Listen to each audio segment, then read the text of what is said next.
Shalom Jemaat GBI Jerusalem, Alkitab suara hari ini terdapat dalam Yehezkiel pasal 1-4. Yehezkiel pasal 1. Pada tahun ke-30, dalam bulan yang keempat, pada tanggal 5 bulan itu, ketika aku bersama-sama dengan para buangan berada di tepi sungai Kebar, terbukalah langit dan aku melihat penglihatan-penglihatan tentang Allah. Pada tanggal 5 bulan itu, yaitu tahun kelima sesudah Raja Yoyakim dibuang, datanglah firman Tuhan kepada Imam Yehezkiel, anak Buzi, di negeri orang Kasdim di tepi sungai Kebar, dan di sana kekuasaan Tuhan meliputi dia. Lalu aku melihat sungguh angin badai bertiup dari utara, dan membawa segumpal awan yang besar dengan api yang berkilat-kilat. Dan awan itu dikelilingi oleh sinar di dalam, di tengah-tengah api itu kelihatan seperti suasa mengkilat. Dan di tengah-tengah itu juga ada yang menyerupai 4 makhluk hidup, dan beginilah kelihatannya mereka. Mereka menyerupai manusia, tetapi masing-masing mempunyai 4 muka, dan pada masing-masing ada pula 4 sayap. Kaki mereka adalah lurus, dan telapak kaki mereka seperti kuku anak lembu. Kaki-kaki ini mengkilap seperti tembaga yang baru digosok. Pada keempat sisi mereka di bawah sayap-sayapnya tampak tangan manusia. Mengenai muka dan sayap mereka berempat adalah begini. Mereka saling menyentuh dengan sayapnya. Mereka tidak berbalik kalau berjalan. Masing-masing berjalan lurus ke depan. Muka mereka kelihatan begini. Keempatnya mempunyai muka manusia di depan, muka singa di sebelah kanan, muka lembu di sebelah kiri, dan muka Raja Wali di belakang. Sayap-sayap mereka dikembangkan ke atas, mereka saling menyentuh dengan sepasang sayapnya, dan sepasang sayap yang lain menutupi badan mereka. Masing-masing berjalan lurus ke depan, ke arah mana roh itu hendak pergi, ke sanalah mereka pergi. Mereka tidak berbalik kalau berjalan. Di tengah makhluk-makhluk hidup itu kelihatan seperti bara api yang menyala, seperti suluh yang bergerak kian kemari di antara makhluk-makhluk hidup itu, dan api itu bersinar sedang dari api itu kilat sambung menyambung. Makhluk-makhluk hidup itu terbang ke sana kemari seperti kilat. Aku melihat sungguh di atas tanah, di samping masing-masing dari keempat makhluk-makhluk hidup itu ada sebuah roda. Rupa roda-roda itu seperti kilauan permata pirus, dan keempatnya adalah serupa. Buatannya seolah-olah roda yang satu ke tengah-tengah yang lain. Kalau mereka berjalan, mereka dapat menuju ke 4 jurusan. Mereka tidak berbalik kalau berjalan. Mereka mempunyai lingkar, dan aku melihat bahwa sekeliling lingkar yang 4 itu penuh dengan mata. Kalau makhluk-makhluk hidup itu berjalan, roda-roda itu juga berjalan di samping mereka, dan kalau makhluk-makhluk hidup itu terangkat dari atas tanah, roda-roda itu turut terangkat. Ke arah mana roh itu hendak pergi, ke sanalah mereka pergi, dan roda-rodanya sama-sama terangkat dengan mereka, sebab roh makhluk-makhluk hidup itu berada di dalam roda-rodanya. Kalau makhluk-makhluk hidup itu berjalan, roda-roda itu berjalan. Kalau mereka berhenti, roda-roda itu berhenti, dan kalau mereka terangkat dari tanah, roda-roda itu sama-sama terangkat dengan mereka. Sebab roh makhluk-makhluk hidup itu berada di dalam roda-rodanya. Di atas kepala makhluk-makhluk hidup itu ada yang menyerupai cakrawala, yang kelihatan seperti hablur es yang mendahsyatkan, terbentang di atas kepala mereka. Dan di bawah cakrawala itu, sayap mereka dikembangkan lurus, yang satu menyinggung yang lain, dan masing-masing mempunyai sepasang sayap yang menutupi badan mereka. Kalau mereka berjalan, aku mendengar suara sayapnya seperti suara air terjun yang menderu, seperti suara yang maha kuasa, seperti keributan laskar yang besar. Kalau mereka berhenti, sayapnya dibiarkan terkulai. Maka kedengaranlah suara dari atas cakrawala yang ada di atas kepala mereka. Kalau mereka berhenti, sayapnya dibiarkan terkulai. Di atas cakrawala yang ada di atas kepala mereka, ada menyerupai tahta yang kelihatannya seperti permata lasurit. Dan di atas yang menyerupai tahta itu ada yang kelihatan seperti rupa manusia. Dari yang menyerupai pinggangnya sampai ke atas, aku lihat seperti suasa mengkilat dan seperti api yang ditudungi sekelilingnya. Dan dari yang menyerupai pinggangnya sampai ke bawah, aku lihat seperti api yang dikelilingi sinar, seperti busur pelangi yang terlihat pada musim hujan di awan-awan.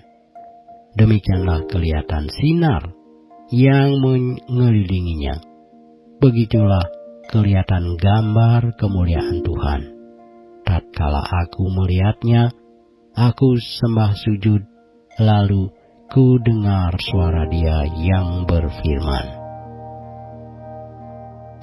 Yeskiel pasal 2. Firman-Nya kepadaku, hai anak manusia, bangunlah dan berdiri, karena aku hendak berbicara dengan engkau. Sementara Ia berbicara dengan aku, kembalilah rohku ke dalam aku, dan ditegakkannyalah aku. Kemudian aku mendengar Dia yang berbicara dengan aku. Firman-Nya kepadaku, hai anak manusia, aku mengutus engkau kepada orang Israel, kepada bangsa pemberontak yang telah memberontak melawan aku. Mereka dan nenek moyang mereka telah mendurhaka terhadap aku sampai hari ini juga. Kepada keturunan inilah yang keras kepala dan tegar hati, aku mengutus engkau. Dan harus kau katakan kepada mereka, beginilah firman Tuhan Allah. Dan baik mereka mendengarkan atau tidak, sebab mereka adalah kaum pemberontak. Mereka akan mengetahui bahwa seorang nabi ada di tengah-tengah mereka. Dan engkau, anak manusia, janganlah takut melihat mereka maupun mendengarkan kata-katanya. Biarpun engkau di tengah-tengah onak dan duri, dan engkau tinggal dekat kalajengking, janganlah takut mendengarkan kata-kata mereka, dan janganlah gentar melihat mukanya, sebab mereka adalah kaum pemberontak. Sampaikanlah perkataan-perkataanku kepada mereka, baik mereka mau mendengarkan atau tidak, sebab mereka adalah pemberontak. Dan engkau, anak manusia, dengarlah apa yang kufirmankan kepadamu. Janganlah memberontak seperti kaum pemberontak ini. Ngangakanlah mulutmu dan makanlah apa yang kuberikan kepadamu. Aku melihat sesungguhnya ada tangan yang terulur kepadaku, dan sungguh dipegangnya sebuah gulungan kitab. Lalu dibentangkannya di hadapanku. Gulungan kitab itu ditulisi timbal balik, dan di sana tertulis nyanyian-nyanyian ratapan, keluh kesah, dan rintihan. Ini adalah Hesekiel pasal 3. Firman-Nya kepadaku, "Hai anak manusia, makanlah apa yang engkau lihat di sini. Makanlah gulungan kitab ini, dan pergilah, berbicaralah kepada kaum Israel." Maka kubukalah mulutku, dan diberikannya gulungan kitab itu kumakan. Lalu firman-Nya kepadaku, "Hai anak manusia, makanlah gulungan kitab yang kuberikan ini kepadamu, dan isilah perutmu dengan itu." Lalu aku memakannya, dan rasanya manis seperti madu dalam mulutku. Firman-Nya kepadaku, "Hai anak manusia, mari pergilah dan temuilah kaum Israel, dan sampaikanlah perkataan-perkataanku kepada mereka. Sebab engkau tidak diutus kepada suatu bangsa yang berbahasa asing dan yang berat lidah, tetapi kepada kaum Israel, bukan kepada banyak bangsa-bangsa yang berbahasa asing dan yang berat lidah, yang engkau tidak mengerti bahasanya. Sekiranya aku mengutus engkau kepada bangsa yang demikian, mereka akan mendengarkan engkau. Akan tetapi kaum Israel tidak mau mendengarkan engkau, sebab mereka tidak mau mendengarkan aku, karena seluruh kaum Israel berkepala batu dan bertegar hati. Lihat, aku meneguhkan hatimu melawan mereka yang berkepala batu, dan membajakkan semangatmu melawan ketegaran hati mereka. Seperti batu intan yang lebih keras daripada batu, ku teguhkan hatimu. Janganlah takut kepada mereka, dan janganlah gentar melihat mukanya, sebab mereka adalah kaum pemberontak. Selanjutnya firman-Nya kepadaku, "Hai anak manusia, perhatikanlah segala perkataanku yang akan kufirmankan kepadamu, dan berikanlah telingamu kepadanya.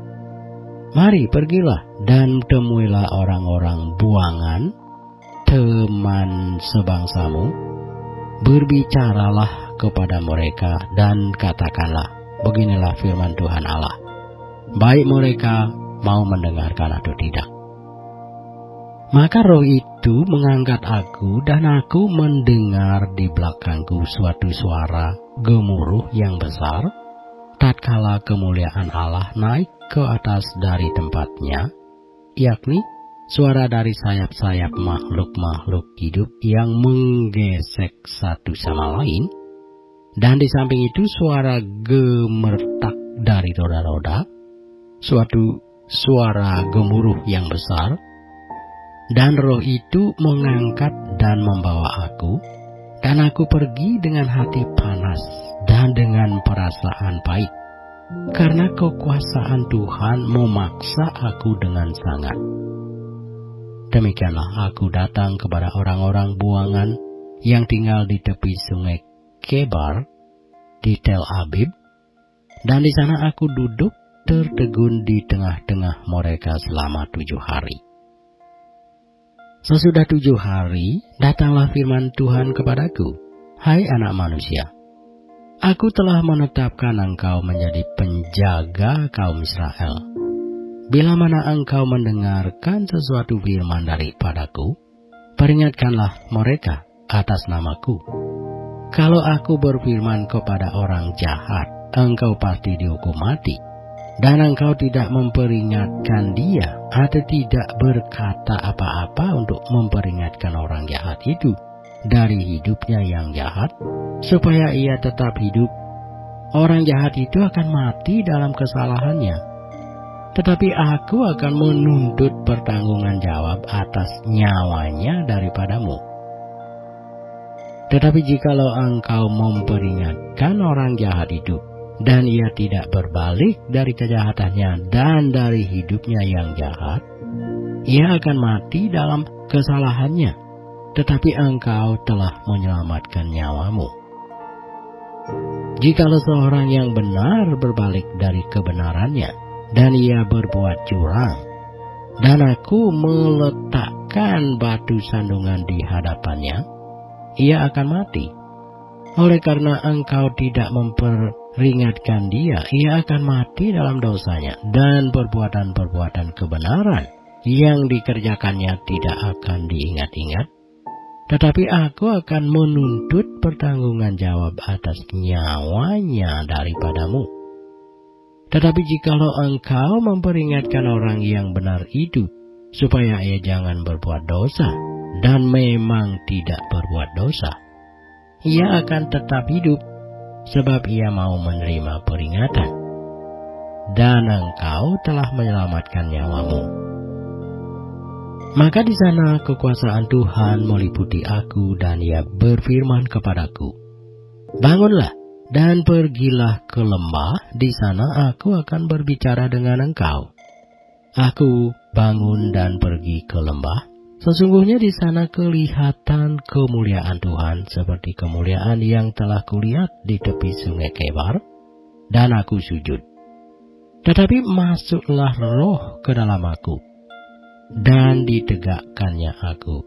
Lalu ia berbicara dengan aku, katanya, pergilah pulang, kurunglah dirimu di dalam rumahmu, dan engkau, anak manusia, sesungguhnya engkau akan diikat dengan tali, dan akan dibelenggu, sehingga engkau tidak bisa keluar masuk di tengah-tengah mereka.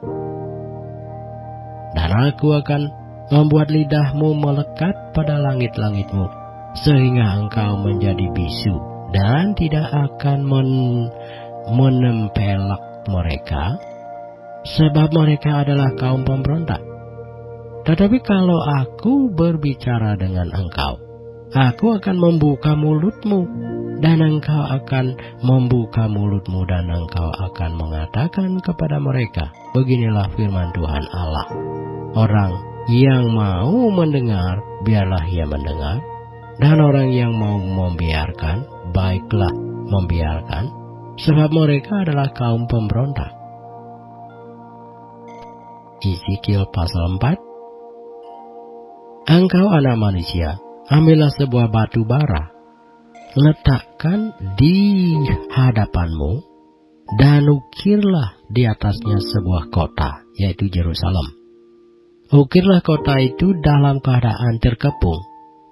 Dirikan sebuah benteng pengepungan, timbun pula tanah menjadi tembok pengepungan, tempatkan perkemahan tentara dan susun alat-alat pendobrak sekeliling kota itu. Lalu ambillah sebidang besi, dan dirikanlah itu di antaramu dengan kota itu menjadi dinding besi. Kemudian tujukanlah wajahmu ke arah kota itu, sehingga kota itu dalam keadaan terkepung, dan engkaulah yang mengepung dia. Inilah menjadi lambang bagi kaum Israel. Berbaringlah engkau pada sisi kirimu, dan aku akan menanggungkan hukuman kaum Israel atasmu. Berapa hari engkau berbaring demikian? Selama itulah engkau menanggung hukuman mereka. Beginilah aku tentukan bagimu berapa tahun hukuman kaum Israel, sekian harilah engkau menanggung hukuman mereka, yaitu 390 hari. Kalau engkau sudah mengakhiri waktu ini, berbaringlah engkau untuk kedua kalinya, tetapi pada sisi kananmu, dan tanggunglah hukuman kaum Yehuda 40 hari lamanya. Aku menentukan bagimu 1 hari untuk 1 tahun. Tujukanlah wajahmu kepada pengepungan Yerusalem, dan kepalkanlah tinjumu kepadanya, dan bernubuatlah melawan kota itu. Lihat, aku akan mengikat engkau dengan tali, sehingga engkau tidak dapat berbalik dari sisi yang satu ke sisi yang lain, sampai engkau mengakhiri waktu pengepunganmu itu. Selanjutnya, ambillah gandum, jelai kacang merah besar, kacang merah kecil, cawan dan sekoi, dan taruhlah dalam satu periuk, dan masaklah itu menjadi roti bagimu. Itulah makananmu selama engkau berbaring pada sisimu, yaitu 390 hari. Dan makananmu yang harus kau makan akan ditentukan timbangannya, yakni 20 sikal satu hari. Makanlah itu pada waktu-waktu tertentu. Air minum pun bagimu akan ditentukan, 1/6 hin banyaknya.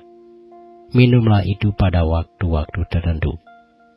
Makanlah roti itu seperti roti jelai yang bundar, dan engkau harus membakarnya di atas kotoran manusia yang sudah kering di hadapan mereka. Selanjutnya Tuhan berfirman, Aku akan membuang orang Israel ke tengah-tengah bangsa-bangsa, dan demikianlah mereka akan memakan rotinya najis di sana. Maka aku jawab, Aduh Tuhan Allah, sesungguhnya aku tak pernah dinajiskan, dan dari masa mudaku sampai sekarang tak pernah ku makan bangkai atau sisa mangsa binatang buas. Lagi pula tak pernah masuk ke mulutku ini daging yang sudah basi. Lalu firman-Nya kepadaku, Lihat, kalau begitu aku mengizinkan engkau memakai kotoran lembu ganti kotoran manusia, dan bakarlah rotimu di atasnya. Sesudah itu ia berfirman kepadaku, Hai anak manusia, sesungguhnya aku akan memusnahkan persediaan makanan di Yerusalem, dan mereka akan memakan roti yang tertentu timbangannya dengan hati yang cemas. Juga mereka akan meminum air dalam ukuran terbatas dengan hati yang gundah gulana, dengan maksud supaya mereka kekurangan makanan dan minuman, dan mereka semuanya menjadi gundah gulana, sehingga mereka hancur di dalam hukumannya.